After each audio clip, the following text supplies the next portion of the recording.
So before I start this lift, there's one thing I want to mention. You do have, if you do this exact lift, you do have the option to rent a OBD reader and tablet to reset the air light in the vehicle. It has very detailed instructions on how to do that. Looks like kind of a lengthy process, so this is not a part that I will video. But I do want to let you know that if you opt to get this, you're going to want to do this first before doing the lift. It's very detailed, but it looks like it can be kind of a pain in the butt to get it all to connect. So I won't be videoing this part, but make sure you do this first. Okay, so that was actually really easy to do. You hook this up to your OBD reader. It may come with a different type depending on your year. But you hook this up to the OBD reader, turn this on, and you just follow right through with what the directions say. It goes really simple. And then you're going to pull 2 fuses out of the fuse box. So you're going to pull F05, which is right here, and then F50, which is right over here.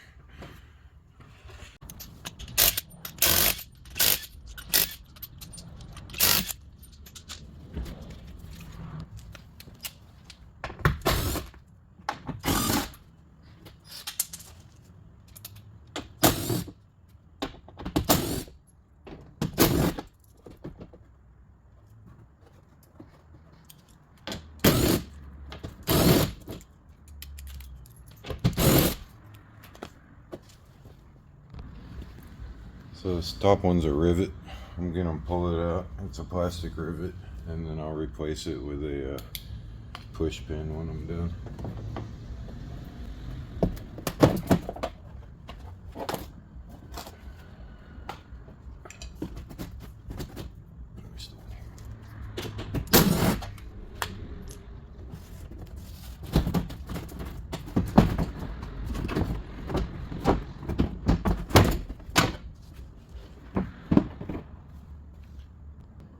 Okay, now what you're gonna want to do is go around to each shock and the front struts too, or each airbag. So all four airbags, and there's a 12mm nut that holds the air line in.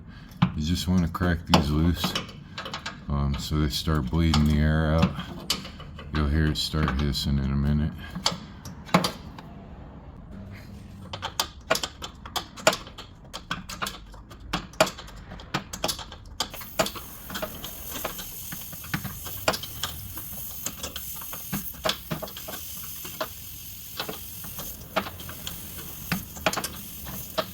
So I'm not going to pull it completely out because all the air will rush out, of course.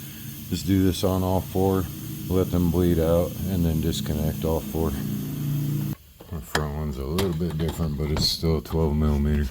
It's up a little bit higher. It's up here. So you do that on both front ones too. Alright, once you got all 4 of them disconnected, we're going to move on to the bellows now. So these you just pull down on. You might need to pry them down first to get them away from here. So you just pull them down and then pull them off.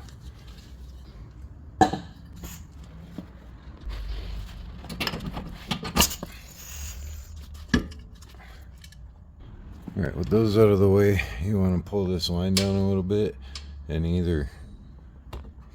pull this line down a little bit. And then you'll either cap this off, or you can just use a little bit of electrical tape.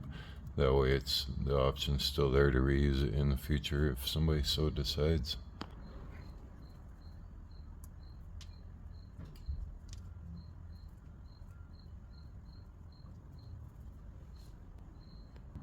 Once you have it off, you can just tuck it out of the way behind the strut mount. Or once you have it capped off, excuse me. Normally I would work one side at a time, because if you disconnect both strut shocks, the rear differential is going to fall down. But the book tells you to do both sides at the same time, so or the instructions. So what you want to do is support the jack right at the base of the pumpkin, and then we're going to disconnect both the struts, and then we'll lower this differential down. The hardest part in removing these shocks is the nut that is back behind here. Especially if you have bigger hands, you might really have a hard time getting back here. Their instructions say the best way to do it is with a stubby wrench. It would be a 21 millimeter. I don't have a stubby in a 21, but I have showed this before on my videos. You guys may have seen it if you're not a first-time watcher. This is a 21 millimeter wrench that I have cut purposely with a tail on it. So what I do is I'll put it up in here and I'll lock it onto that nut there. And what that's gonna do when I go to zip this off with the gun is it's gonna hit the frame on either side and it'll hold that nut while this bolt pulls out.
Now, when you do that, as you notice, expect the truck to jump a little bit because you're supporting all the weight of the axle on your jack.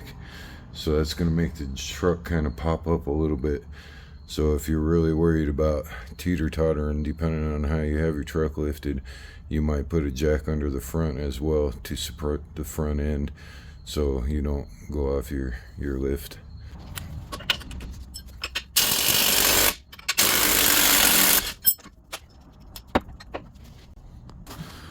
So now you want to lower the rear differential as much as possible.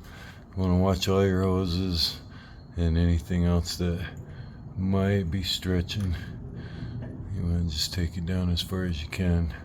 Watch your brake lines, everything like that. I think that's about as far as I can take it. I can go down just a little bit lower, and if I need to, if that doesn't give me enough room for the springs, I think I could disconnect the brake lines and make a little more room. So you want to clean up both your mounting spaces real good. Do that on both sides. I'll be using some parts cleaner.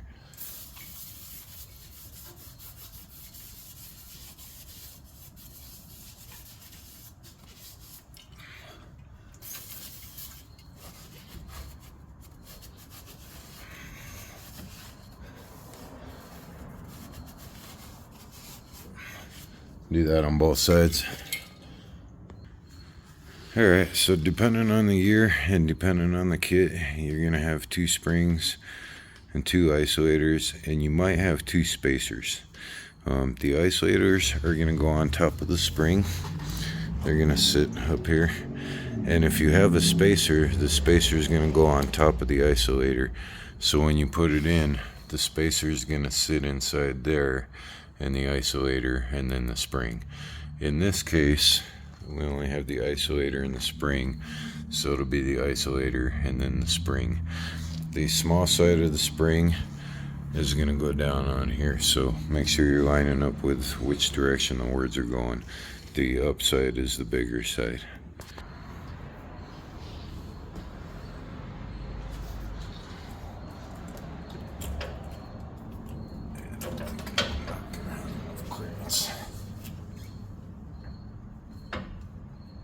Yeah, I don't think I have enough clearance yet. Let me see if I can bring that differential down just a little bit more. So not getting enough clearance. I'm going to remove this right here to give the brake line just a little bit more play and see if that'll give me enough clearance. So that'll allow the brake line to move just a little bit more. So hopefully that'll give me enough clearance. If not, what I might have to do at that point in time is remove the sensor and the caliper.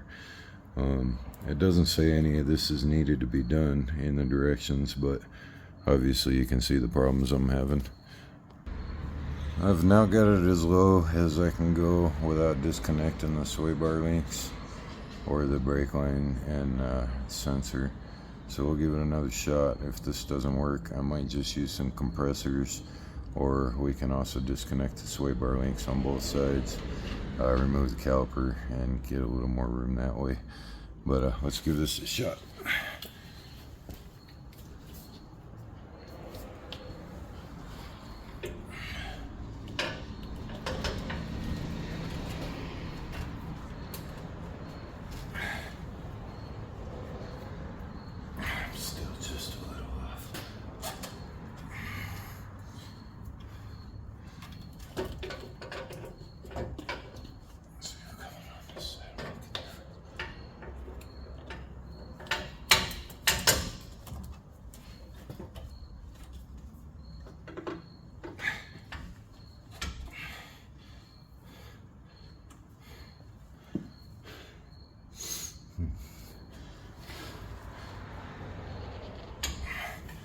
So I'm still not quite getting enough room. I think what I'll do is probably end up disconnecting the sway bars, pulling the caliper off. That'll give these lines enough room to come down more, and that'll give the rear differential more room to drop.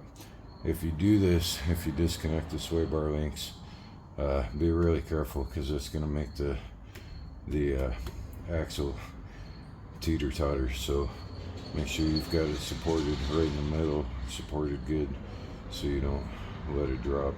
I might just do one side at a time on this, so I can just get it to come down a little bit.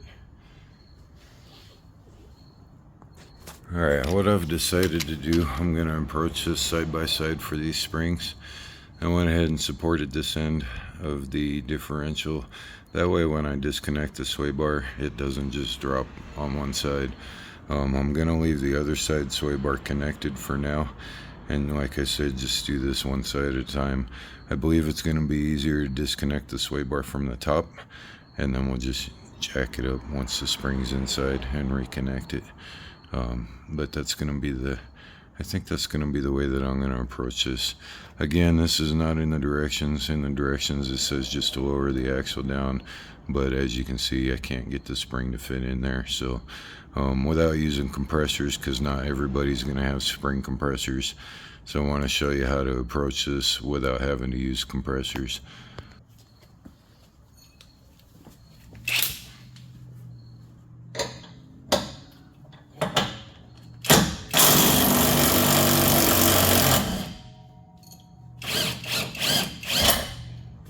So you see how the differential hops?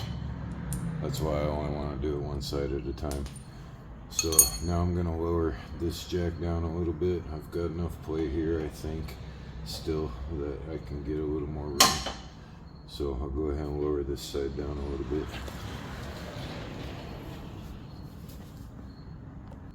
Okay, I've lowered it down. I've got my jack completely off of it, but I've got a little space in between so I can push down on it. And at this point in time, this is all the room I can get without having to start looking at taking apart the other things there. So let's see how this works out. Hopefully this will work. If not, I'm gonna have to get my spring compressors out. If that happens, I'll show you how to use those, and you could probably rent them for the auto parts store if you don't have any.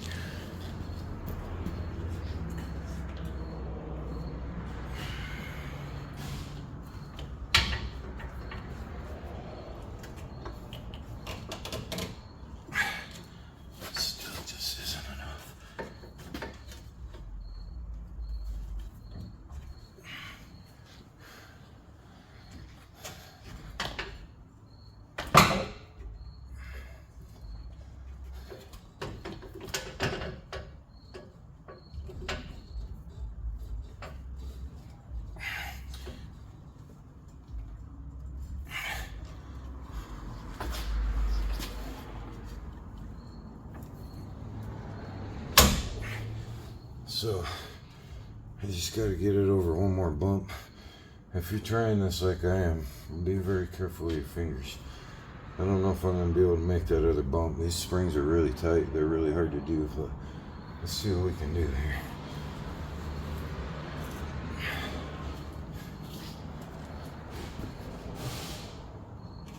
Yeah, that's not going to work. I might try a pry bar before I break out my spring compressors. Let me see. Let's see if there's any way I can get it to hop over that last little bump there. It just does not seem like it.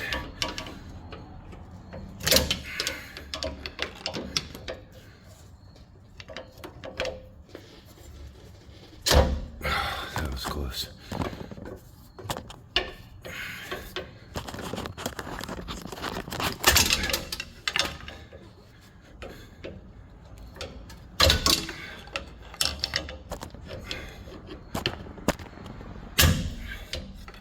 That's the closest. Let me try that again. That was pretty close. Let's try that again. I gotta get you guys out of the way though. Sorry.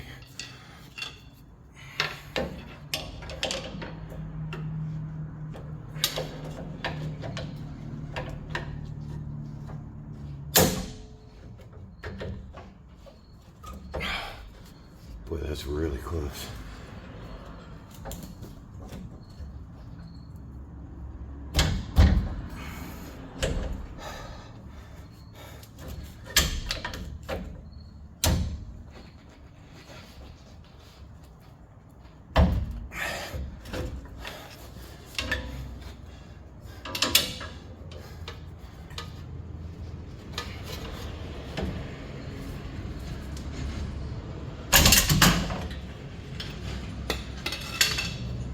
That was so close, you guys.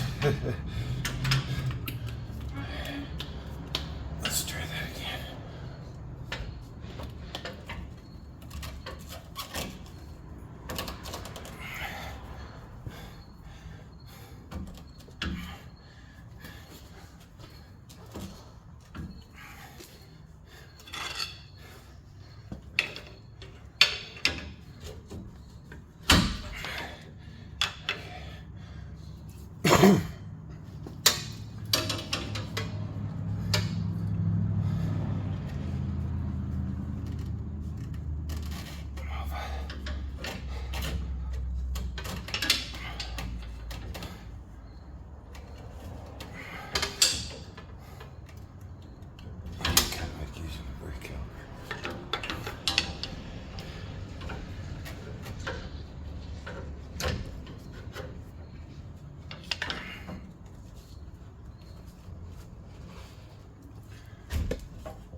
So that is possible. It's a bit of a struggle. Of course, if you're a bigger guy than me, you might not have as much of a struggle. What I like to do is make the name face out. They don't really give you a direction on how these springs sit, but just do it like that. And you're gonna repeat the same struggle on the other side. So before you do the other side, you want to reconnect this sway bar link here.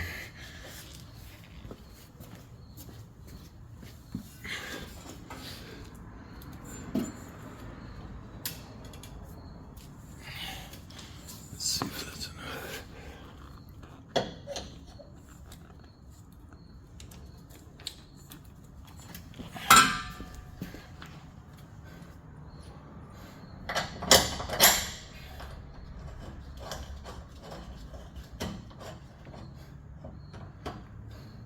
Don't have to tighten it yet. We'll torque them both at the same time after we get the other spring in.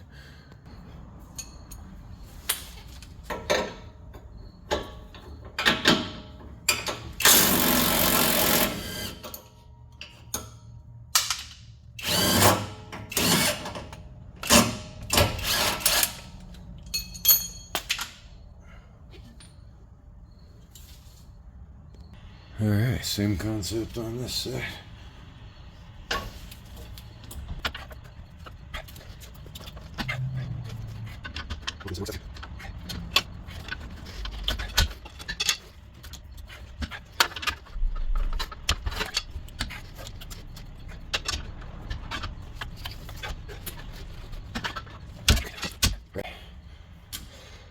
So that works. It's a little bit of a struggle, but again, if you're bigger than me, you might not have as much struggle. I'm kind of a small guy, so and it is possible. So there we go.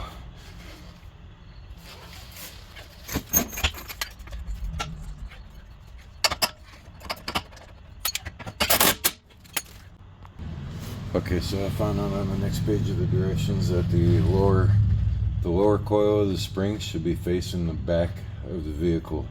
So this spring is perfect, but the other spring, I need to turn that one around. So the lower part of the spring, that one little piece right there, that needs to be facing the back of the vehicle.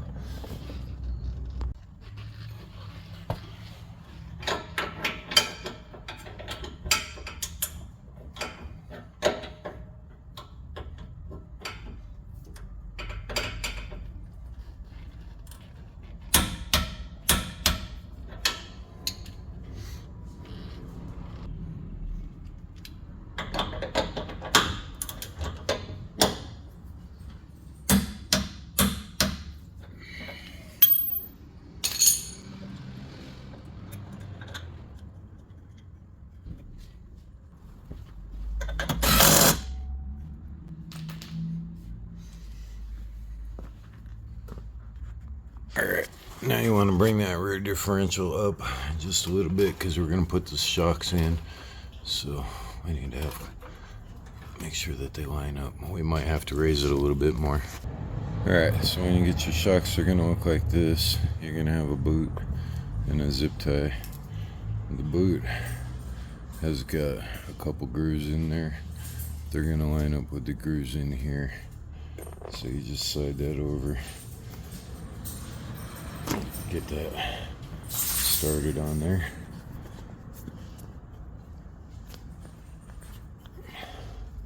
And then just kind of work it into place.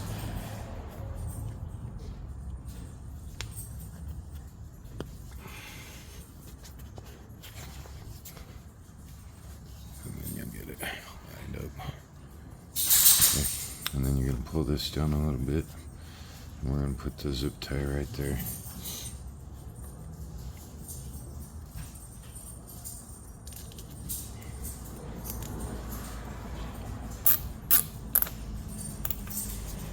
Just snip that part off.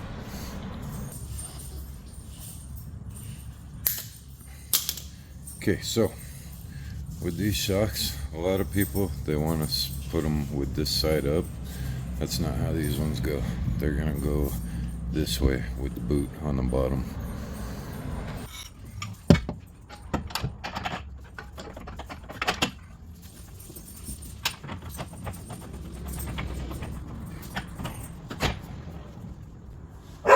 So before I lift the differential up a little more to line that bottom hole up, I'm gonna do this same thing on the other side. So when I raise the differential, I'm basically lining both sides up at the same time. And in case you're wondering who's barking, those are my buddies.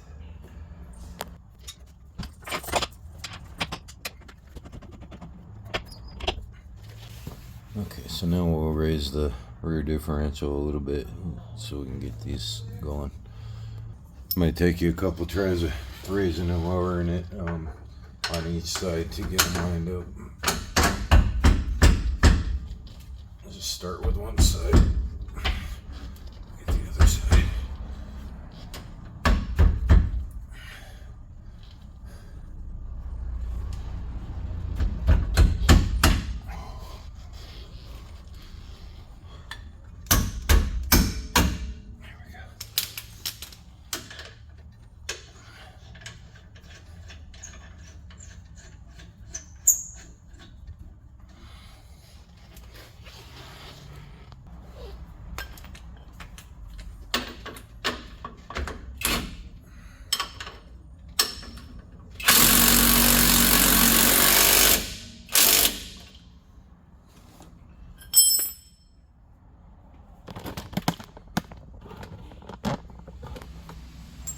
if you're using this little dealie that I was talking about earlier, be really careful that you don't get your fingers caught up back here. And another thing is that can lock up against the frame, so you want to kind of make sure that you're not getting it stuck up there.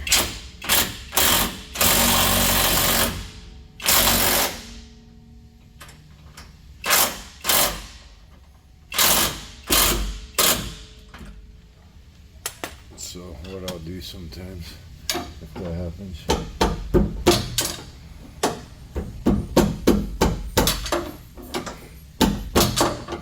can usually pop it out.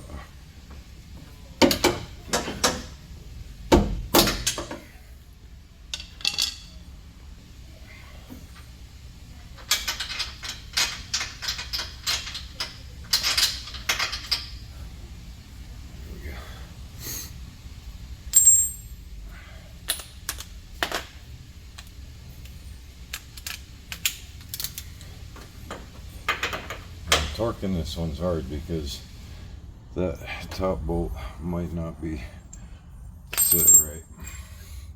It might keep spinning on you, so it makes it kind of hard to get this one torqued.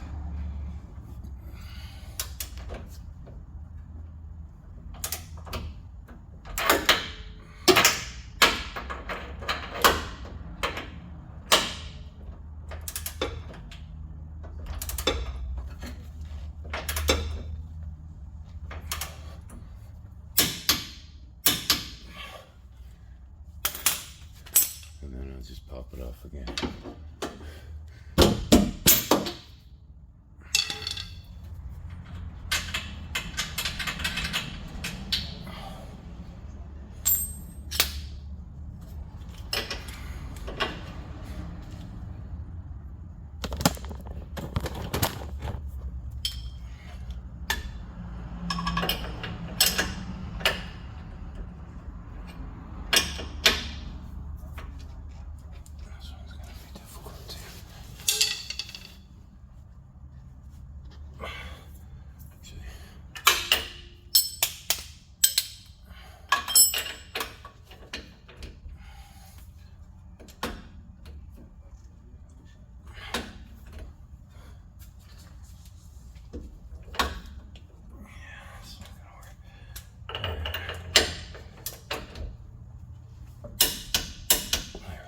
That's the easiest.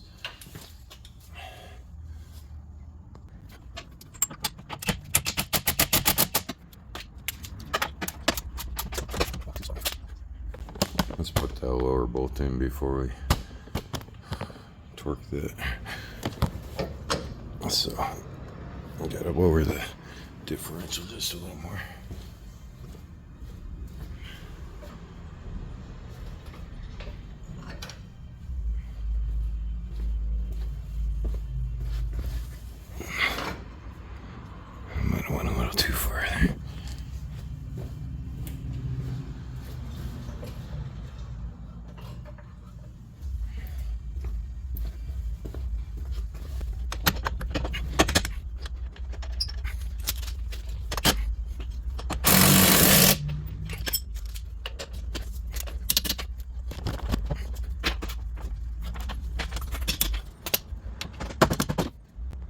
Alright, you can now remove your jack. And then we will reinstall the fender liners. I'm only going to do one fender liner on video.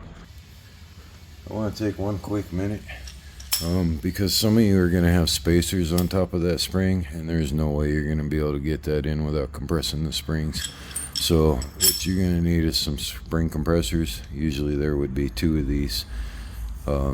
But the best way to do it is, since you know that the end of the spring has to be on the back side of the truck, you want to make it so you're setting these springs so you're going to have access to both sides, because you're going to have to you know, screw and unscrew them. So you got to make sure that you can get to both sides. What I would recommend doing is doing your springs probably about in that area, maybe even one more up if you really want to get it higher. But if you go on this side and on this side with the shotgun here, you're going to have access to both of the bolts on them, so that'll make it easier for you. So when you use these, you're going to put them on your spring, and they do have these little locker pins, but more than likely they're not going to fit on here anyway. But once you get them tightened up, you're going to tighten a little bit on one side and then tighten a little bit on the other side. Continue to transfer sides, tighten on a little bit on each side over and over again to keep the spring from bending. That way you keep it in a straight formation. And then once you got it compressed a bit, you'll be able to set the spring in there, and then you'll release these again side by side a little bit at a time, and that'll release it, and then you can take them off. So that's how you're going to use these if you need to use them. And no lie, these fender covers are usually a pain in the butt. So let's see how this goes.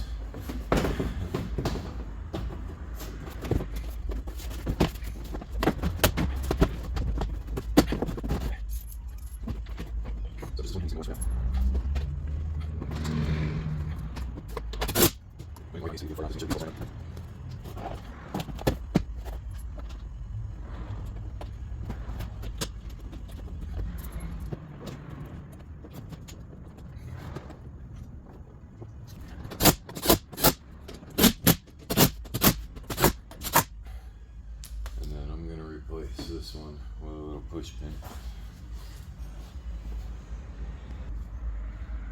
This is a A16 or a 7.5 millimeter.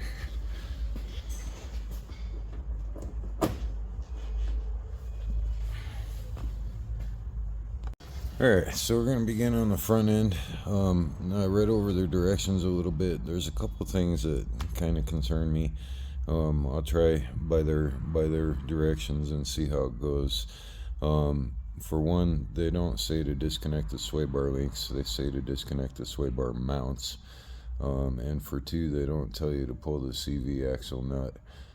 So when the control arm comes, or when the knuckle comes forward, there's a possibility that axle could split at the boot up there. So I might end up taking the axle nut off and loosening the shaft just so I don't end up in that situation. But besides that, I'm going to try doing everything exactly how they say.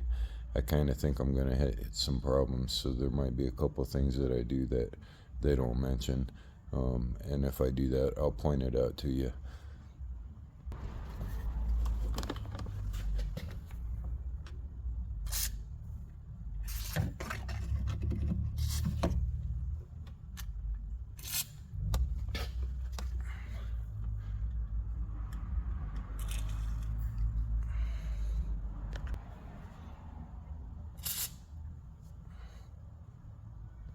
Alright, so the first thing I'm going to do is come to the front of the truck, and we're going to remove these sway bar mounts on both sides there.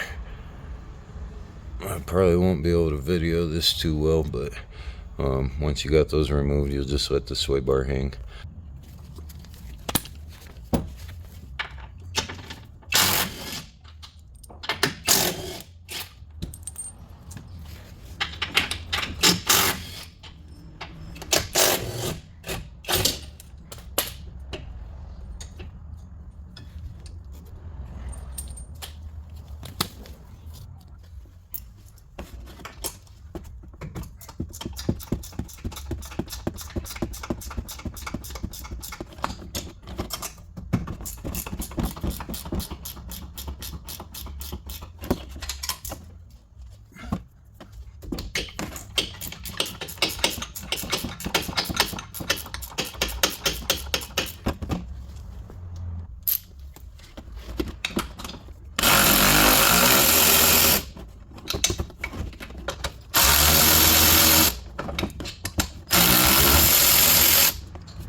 gonna leave that like that for now, because again, the instructions do not say to pull this nut off, but in my experience, when this knuckle falls forward, it's gonna pull the back of this axle, which could pull it out of the boot right here.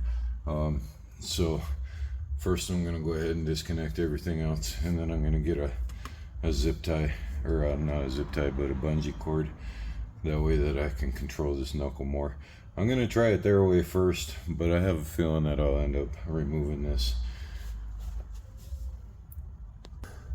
And we will be doing the upper control arms too. Their directions do not say anything about this, but you'll need to disconnect this little guy from the upper control arm too here.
So what I just did for now is bungeed this so it keeps it from falling forward. So if it falls forward, it can pull the joint out inside this boot here. I've had that happen before, and it can destroy your axle. I don't know why they don't tell you to loosen this up, but we'll give it a try their way. I still don't see how we're going to clear the strut through here, but this is what they're saying, so I'm going to give it a try first. So at this point, it says to swing the control arm, or the knuckle out of the way, push up on the strut, and pull it out. I don't see how this is gonna happen, but let's give it a shot. Let's see what happens.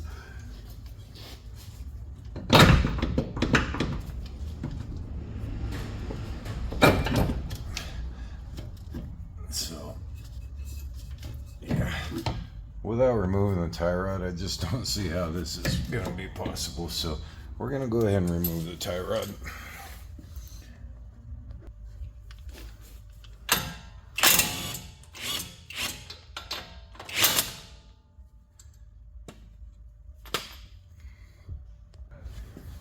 Okay, have this really cool go through socket, but if you don't have something like this, you just use a wrench and a 10.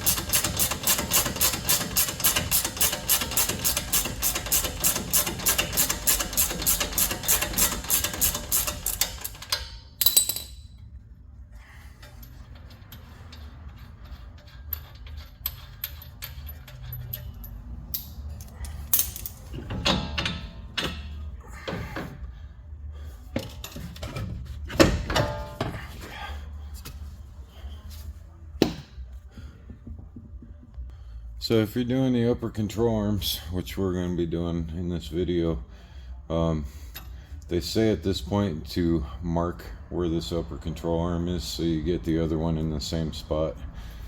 So I'm just going to run a mark right here, which shows me where the end of the control arm is. But I'm going to do the same on this side too. And that way I know right where the control arm's sitting, and I can line the new one up to that.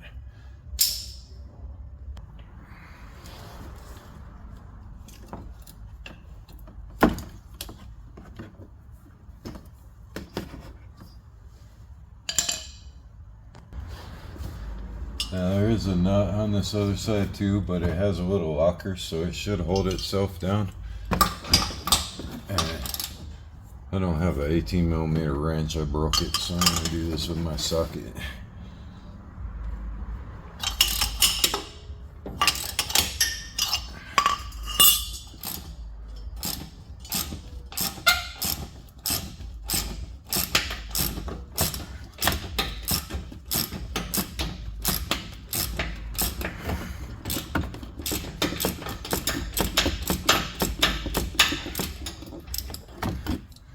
Actually, I get to the point. I can go with this.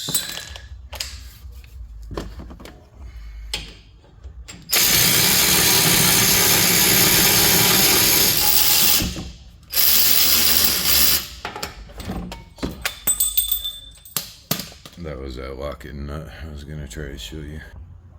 So that's what the nut looks like. It's got a tail on it so it'll lock up against the frame.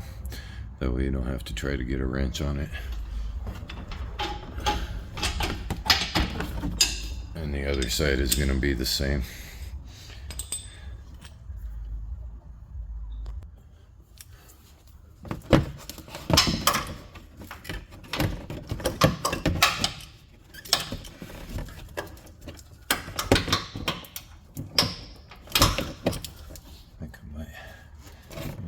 This cable real quick.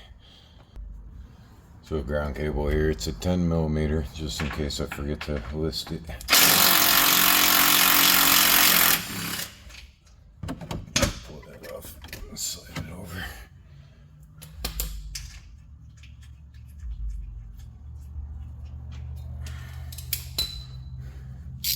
This should give me what I need over here.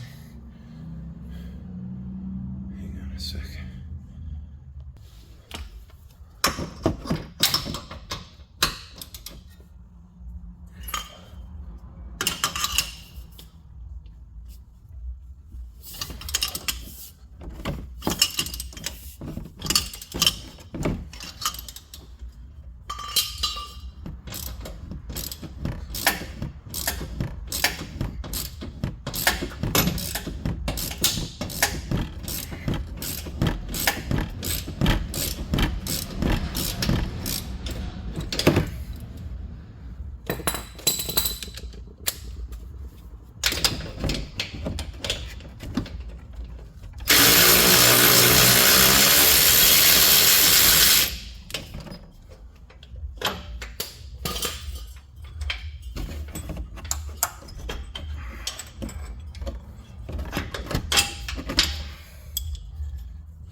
When comparing your control arms, they are side specific, so you want to make sure, as you can see, this side's kind of got this shorter end here, and this side's got the end that comes out a lot more over here. So you want to make sure that you're getting the right one.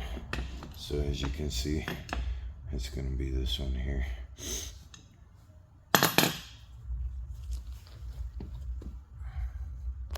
These control arms also come with their own hardware. You can see they got really thick washers, and they got their own bolts, or nuts, excuse me.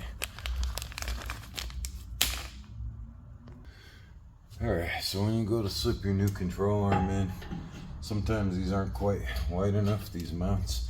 You may have to pound them out just a little bit with a hammer.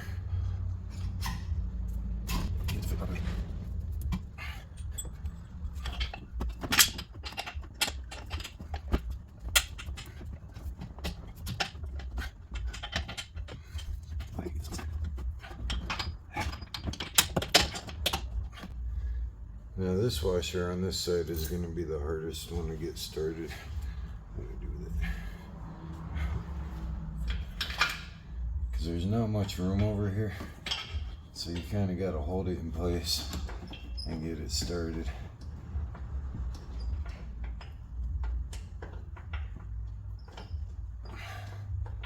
Make sure it's threading on right. You don't want to cross thread this.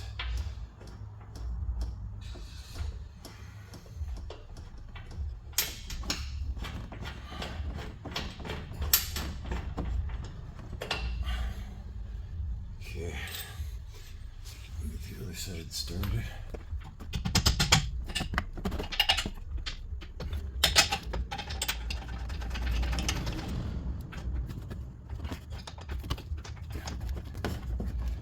I'm going to start this washer differently because there's a little, looks like the brake line goes through there, and I don't want this to tighten up on that. So I'm going to slip it underneath the brake line.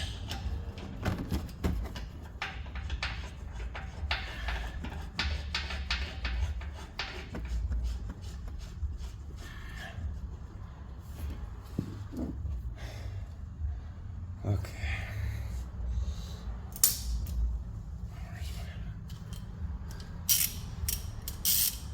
And when you start tightening this up, you want to get your lines lined up.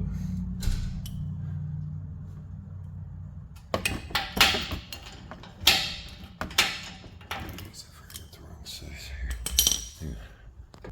Alright, I'll go ahead with this. Okay, so make sure you get your lines lined up.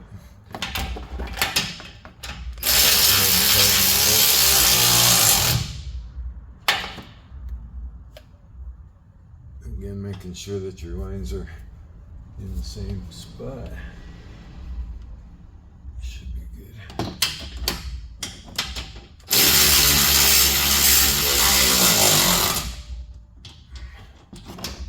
And then your mark should line up with the lower part of your arm. Make adjustments before you tighten it up too much.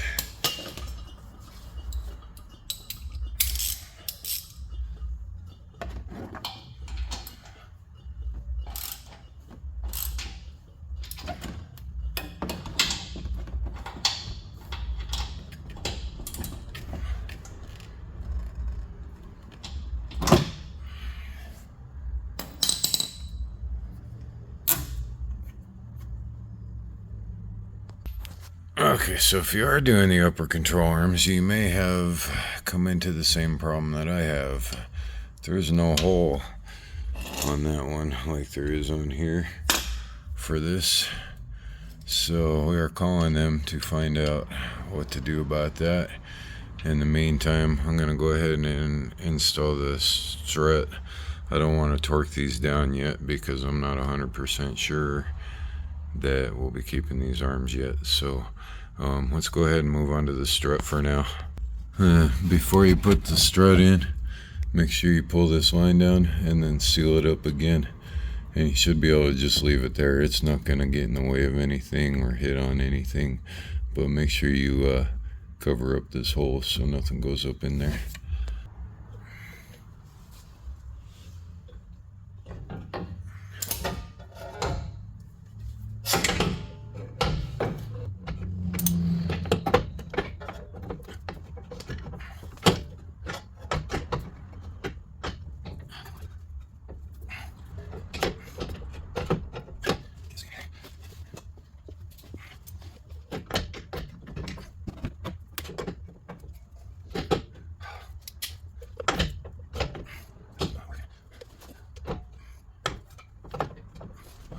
I'm not hiding this yet.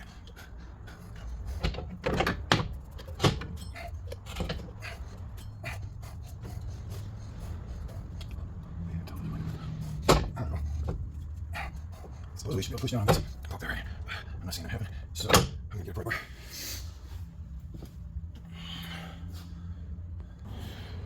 Okay, so I've set me up a bar here so I can pull down on that as I try to force this in here.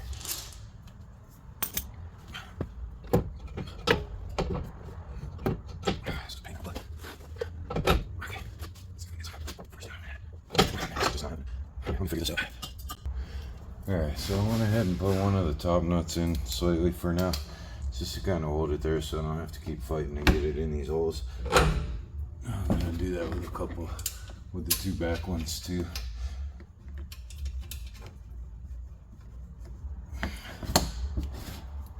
That'll at least hold the top up for me while I try to struggle to get this bottom in here.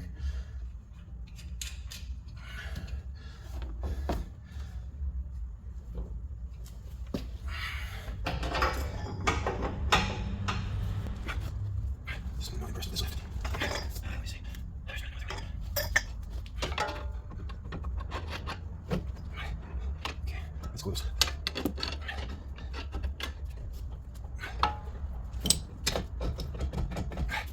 Real close, you guys. Let's see.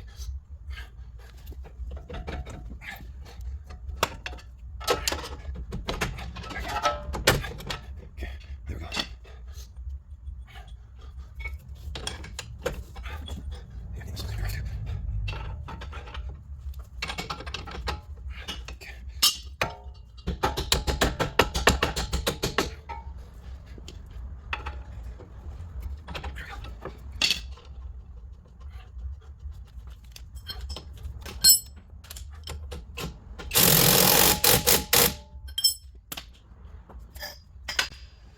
I'm sorry if you guys can't see every little exact thing that I'm doing. It's kind of hard with the camera, but let me show you here, kind of give you an idea. Took a long pry bar and I put it in this hole here, and I pushed down on that, and I got the strut to right about here. You can see my mark, it was right about here. And then I took my pry bar and I went in like that and pushed up on it while pushing it over, and that managed to slip over there. And then you just get your bolt set in there. I'll try to show it better on the other side when we do the other side. Okay, verdict on this. This is it's a sensor for the air ride. So it is no longer needed at this point in time. They said that you can either remove it or zip tie it. More than likely I'll probably remove it because I think it's gonna get in the way. I don't want to leave it there because I think if I try to zip tie it like that, of course it's gonna hit the control arm there. If I just leave it hanging, that's not gonna do any good. So I'll probably end up removing the electrical connector and removing the sensor itself, and then we'll zip tie the electrical connector up somewhere. Alright, so this electrical connector, there's a push clip on both sides. I just don't think I can get the back side right now. So I think what I'll do is pull these two 10mm bolts out, and then we'll deal with that.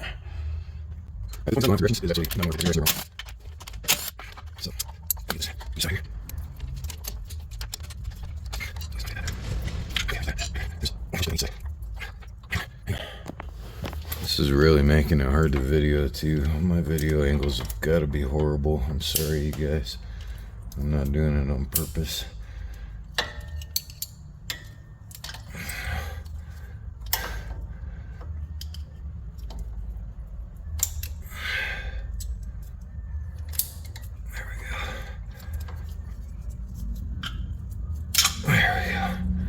Alright, so we'll just hang on to this. We'll give it to the client. And then for this, I think I'll find a place to zip tie this somewhere. Maybe run a zip tie through there and zip tie it right there. That might be the best way to go. I think that's what I'm gonna do because I can stick my finger back here and reach the zip tie. So I should be able to route that through. Maybe.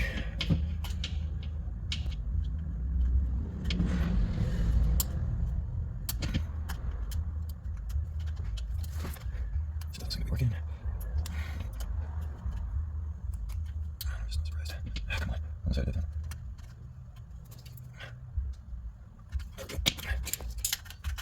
Alright, so I'll just use that to zip tie this here.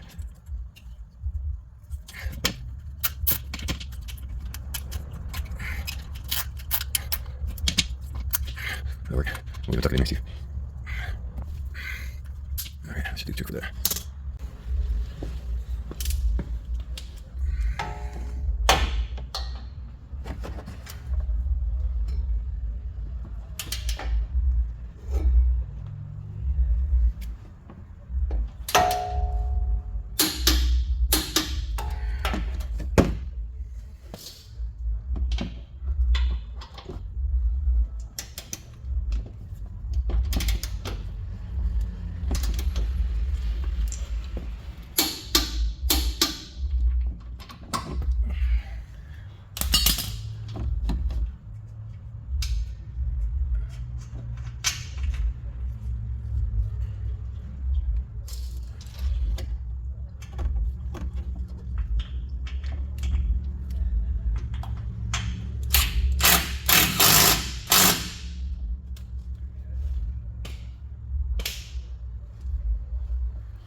Yeah. Just sick. Two more bolts here.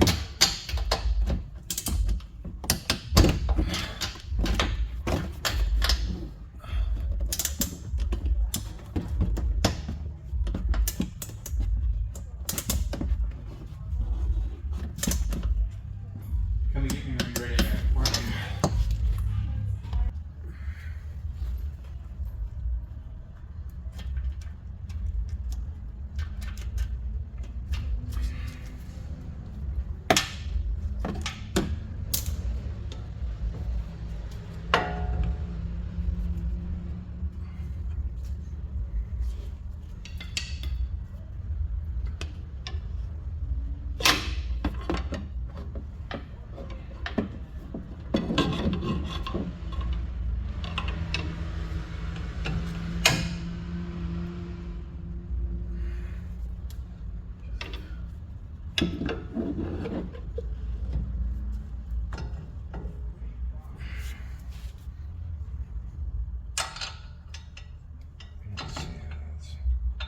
This is a huge washer.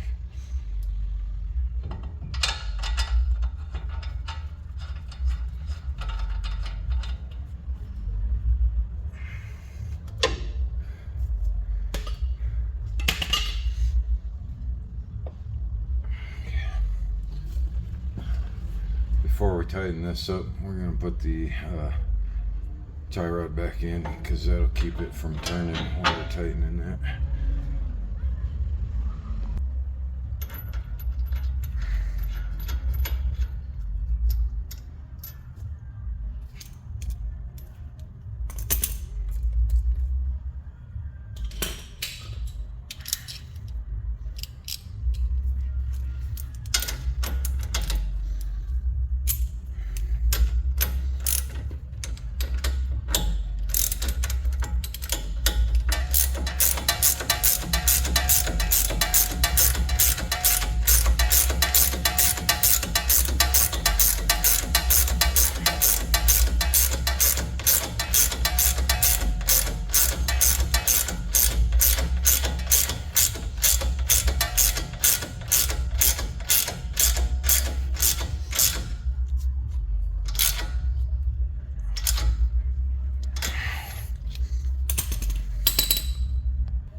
this with the camera in my way.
So when I pulled off his brake pads, I noticed that they were really wore down.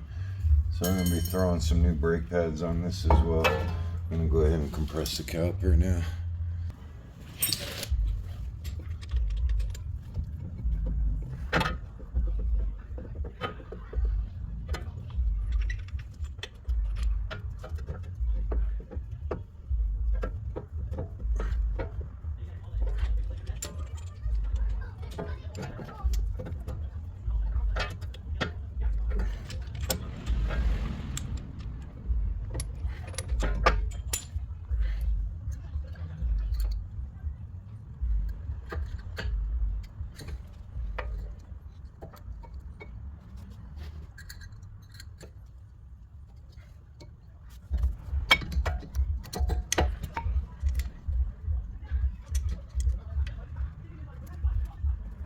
This one, since it doesn't have a hole, I'll end up zip tying that when I'm done here.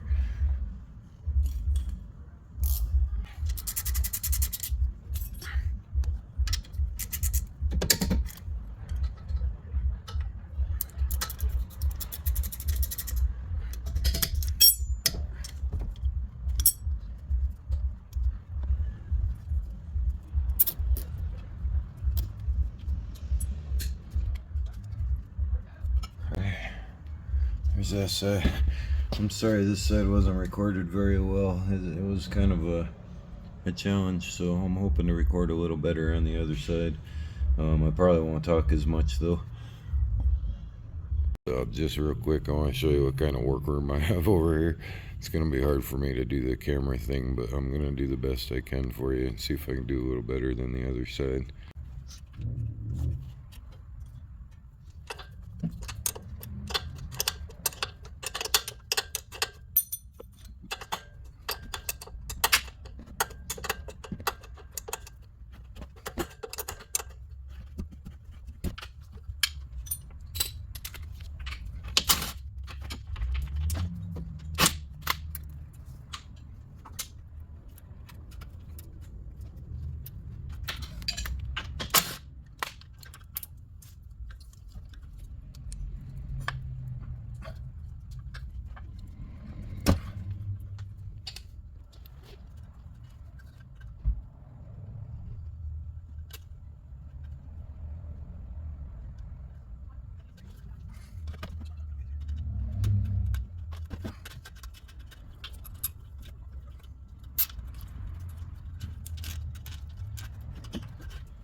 hopefully you're a much bigger guy than me with a little more weight to you and can push down on these lower control arms easier.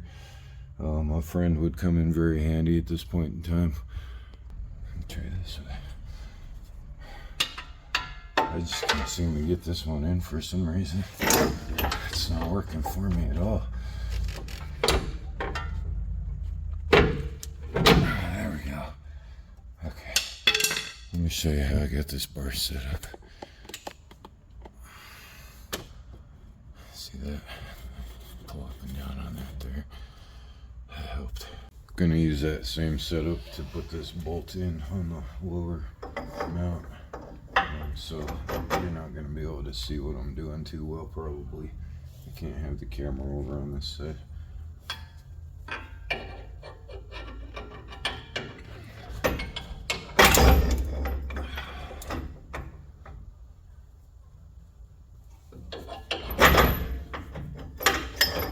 My friend would be good to have a helping hand on this.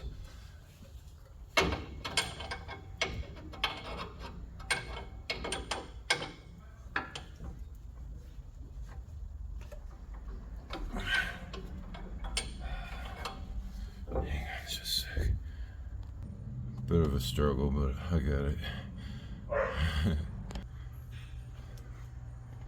Seriously, for the lower control arm stuff, getting this strut in and getting this bolt on, it'd be way better if you had somebody helping you. Again, don't torque this down yet.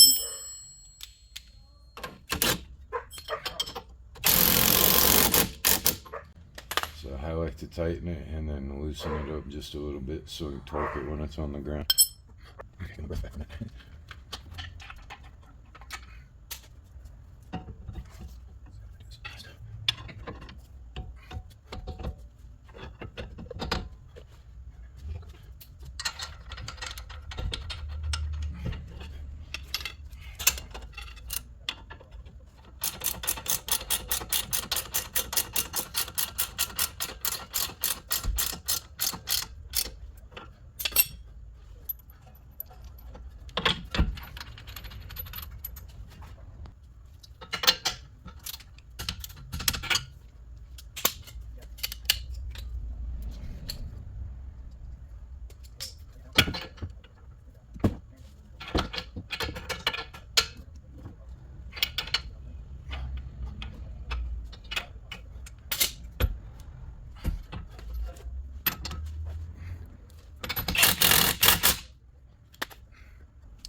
this way then.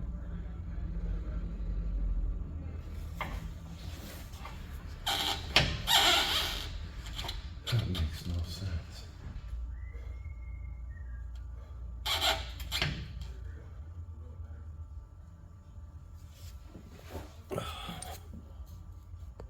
I still don't understand why they have you take off the sway bar mounts instead of the links, but I really believe that this is going to be easier tackled with the truck on the ground. So I'm going to put the wheels on at this point in time, lower the truck, and then we'll torque down the bottom strut mounts or strut bolts, and then we'll get this set back in place.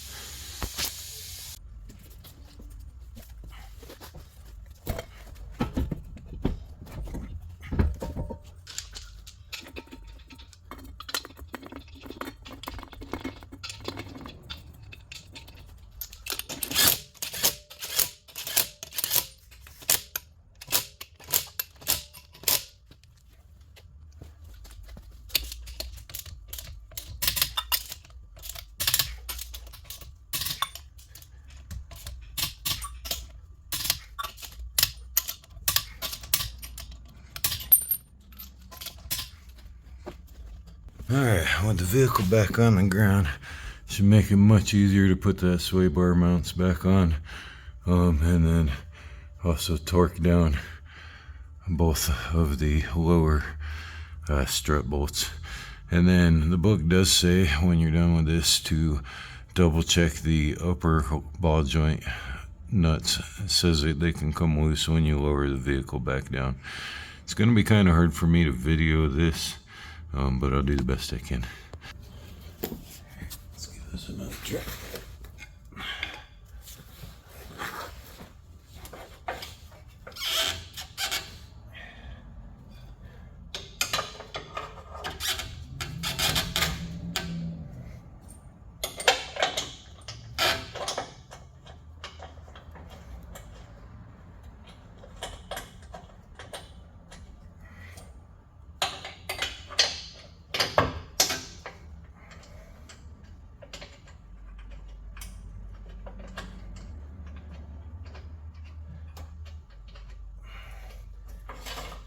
I would get all 4 bolts started before you start tightening any of them.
These ones are going to be a little bit harder to do.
Sorry if you couldn't see that. Now, to recheck your upper ball joint, you'll turn the tires all the way to one side. Check this side. Turn the tires all the way to the other side. Check the other side. So while you're turning your wheels to do these, see, now I've got clearance to get back to it. But it's also a good time to check your brake lines and clearance on everything else. Make sure nothing's rubbing.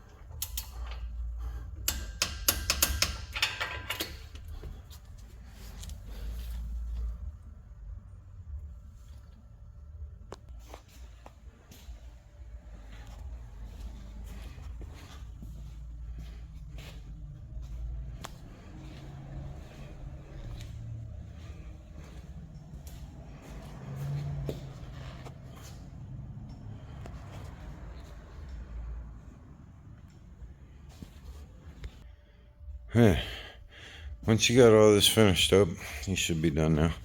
You're gonna drive it around, I'd say about 50 miles, and then you want to retorque. You want to check all your torques, recheck everything, recheck your wheels, recheck your control arms, recheck your struts, recheck your shocks. Make sure everything stayed torqued down to specs. If you have things that are loosening up, I would highly recommend just putting a little bit of Loctite on them before you torque them down again. But for the most part, everything should stay torqued. That's why you want to recheck them, because you're going to get a little settling over the next couple of days. The truck might lower down a little bit. There's a possibility that a lug or a bolt or a lug or a nut could come a little loose. So just a good idea to recheck everything after about 50 miles of driving or so. They say 100 kilometers in the directions. I'm not really sure of mileage what that is, but I usually recommend about every 50 miles. So, or not every 50 miles, but at 50 miles recheck everything. And then it's still a good idea, maybe once every couple months or so, just to make sure that everything's staying torqued down. When you lift a vehicle this high, it causes vibrations in different places than it's normal. So it takes a little bit for the vehicle to learn that it's been lifted up, I guess would be the way to say it. But especially if you're doing a lot of four-wheeling, definitely keep an eye on your torque specs and stuff like that. So hope this video helps you. As you can see, whenever I do a lift, I don't really look at what they say for install time, because it's pretty rare that you're going to hit their install time, especially if it's the first time you're doing it. But I always expect a couple extra hours on whatever they're telling you. By book alone, by Pro Demand and Mitchell book, just the front struts and the rear shocks alone is almost a 5-hour job, and they're telling you that this whole job is only 5 hours. So it doesn't work out that way normally. But as you can see, everything is done, and I added a couple of little tips in there for you. So I hope this video helps you guys get your truck lifted up, and I hope you liked it. Thank you.